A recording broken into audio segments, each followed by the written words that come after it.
Right, hold that thought. Yeah, I would like to say that if I could piggyback off the curricular, and someone asked the question, sir, I think you were asking about the curriculum that the teachers were doing. Did they all get together? What were they thinking? Or, how did they come across having such a curriculum? Well, this is what I have to say about that, being from Atlanta, Georgia. It was scary coming to the District of Columbia and having small children. I'm like, oh my goodness, I've heard so many bad things. I'm scared of DC myself. And now I have to put my children in DC public school. Well, let me tell you, I've lived in Germany, I've lived in Florida, I've lived in Alabama and Atlanta, and this is the best place for curriculum that I've ever seen or heard about. I hear about bad scores across the world, but here in DC, the children, they have to do book reports all the time. They have these big science projects that's a half of their grade. The teachers, my son is going into the 9th grade this year, was stopped in Borders because they read all the time. They have to. And something that I've never heard of, the lightning thief. The lady engaged him in a conversation. Let me tell you, he knew all about it. And she said, well, what do you think about the movie? He told her all about the movie because of what they're learning in DC public schools. And I think it's very outstanding. And another thing, they take them on for history. They go into the museums and they go on scavenger hunts. They have to learn how cavemen arrived and, all kinds of things. And I've been right there with him and say, okay, they're talking about cavemen over there, or that came from the fossils, and how big is the ocean and why is it that big and what lives there. They know it all. And I think it's excellent learning in Washington, D.C. Well, that's very nice to hear. I think that our elementary schools, I think, are really gaining ground. I think that the traction is definitely there. I think what we'd like to see now is that continue in our middle, in our high schools. So it's how do we, and I think you and I had this conversation earlier about, and my staff's heard me say this more than once, is secondary school transformation begins in pre-K. It doesn't just automatically start in 6th grade. So we've got to ensure that we've got strong elementary schools and strong elementary programs to feed into our middle schools, but we've also got to be working at our middle schools and our high schools, at the same time. So I thank you for your comment. Yes, ma'am. I was just going to say about it's so important the involvement of homeschool association in our school, or PTA you call it. In our school that my daughter goes to, we have a very strong homeschool association. And I think it's the responsibility of the school to bring more parents involved, to be the group be more diverse. And I think we've been successful in bringing the majority of the community together. And I think that really helps in development of our school and our children. So that part of parent engagement is, yes. is meaningful to you and is working in your school. Yes, it does. Good. The other Yes, thing sir. I just didn't want to miss this is the other thing that I think is missing is the love of the work, love of the job. My best teachers, without a doubt, in high school were those who loved their job. They were masters of their craft. They knew their subject, but they also loved teaching. They loved instructing children and getting them to share in that.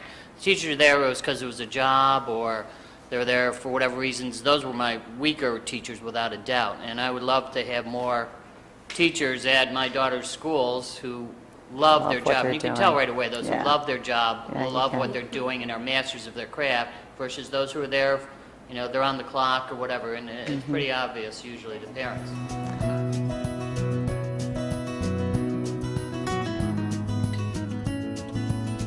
Let me ask one more question.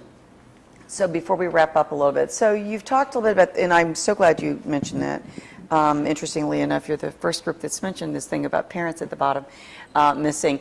What can we be doing as a school system to engage you more, and engage your friends, and engage your neighbors in our work? What can we be doing? Become more welcoming. Okay. When a parent is involved, don't treat it as if it's an inconvenience, Right. but treat it as something that should be embraced. Good point. There's nobody that loves your child more than you. That's exactly right. I've always been frustrated teachers don't receive some sort of feedback, more standardized form from parents. You know, when I was at an elementary school, I wanted the parent body to provide the teachers some sort of evaluation in class of performance across the board. So if there's some way parents could be engaged to do some evaluation feedback that the school system could use in helping them assess progress and engagement and parental involvement, that would be great. So are you let me just make sure I understand. So are you talking about a way for parents to provide feedback on individual teachers? Or are you talking about a way for parents to provide feedback like on the educational I think on the whole, on the whole? school management and on the curriculum and on the teachers. Okay. That engages the parents. A lot of parents, it already happens on the sidewalks. Parents already talk to each other. It's out there on the street. You don't want this teacher. This principal is terrible. This coach is horrible. It's already happening all the time, and people make decisions about whether they come or go to the next level by that sidewalk chatter that's already happening. So if there's some way of getting it standardized Like in a a way survey of that some it kind. actually is constructive, Right. rather than you have this rumor mill or back Right. talk, I think that would be very helpful and keep parents engaged. Okay, thank you. Yes. I will agree with him. If we could have an evaluation on the teachers and the curriculums, then maybe they will take us more seriously. And if all of the parents are saying the same thing, then maybe that's something DCPS would want to consider. Well, I know we administer a survey, so I'll take your suggestion back as a way maybe to broaden that a little bit. I think the thing that we want to be careful of, at least would be in my opinion, is to not call individuals out, but to call the issues out. Because I think that's really where, you know, we start making some inroads too. So yes, last comment, and then we're going to have to wrap up. Yeah, I would take a slightly different tact. Okay. I think the best way to involve parents, and frankly, probably the best way to involve kids more deeply, is to have a real sense of community and a real sense of stability around schools. I think schools are such important institutions in communities.